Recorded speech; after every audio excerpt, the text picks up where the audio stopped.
All right, Mr. Houston, this is Coach Santiago taking a look at your swing here from our last video session. So let's go ahead and check out a few things. Number one, let's talk about our setup. Very athletic, very dynamic setup here. I like the fact that you've got a little movement with your hands, got a little rhythm going forward and backward.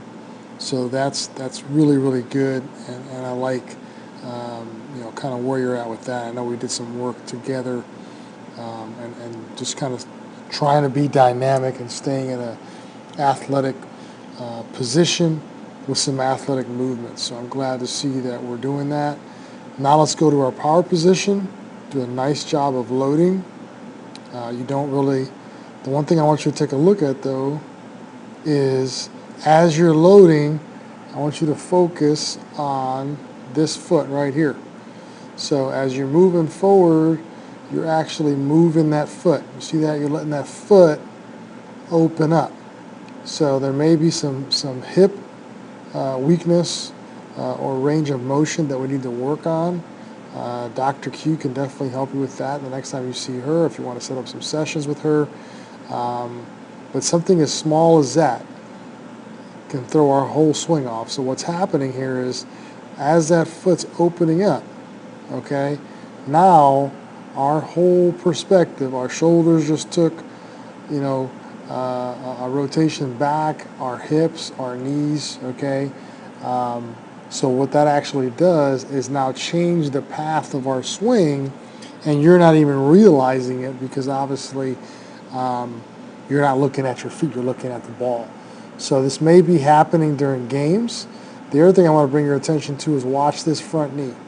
As this front knee starts to open up here, it starts to open up. Same thing with our foot, same thing with our hip, same thing with our shoulder, okay?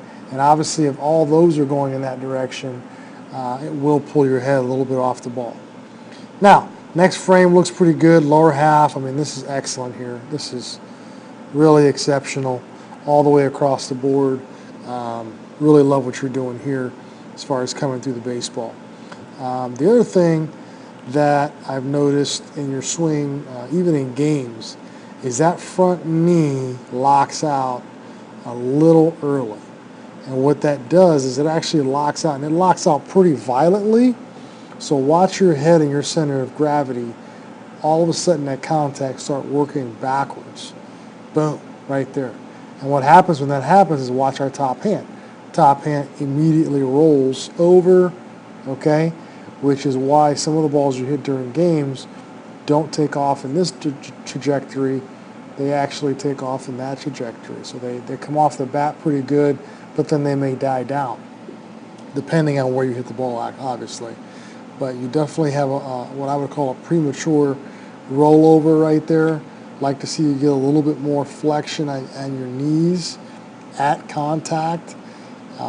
Let it maybe firm up right around that clip right there. But you're firming up really early, and it's pushing you back away from the ball and causing your hands to cast around the ball a little bit. So just some minor adjustments, but overall looks a lot better from where we started here in January. Very proud of your progress. Coach Santiago here once again working with Mr. Houston on your swing path. Thanks, man.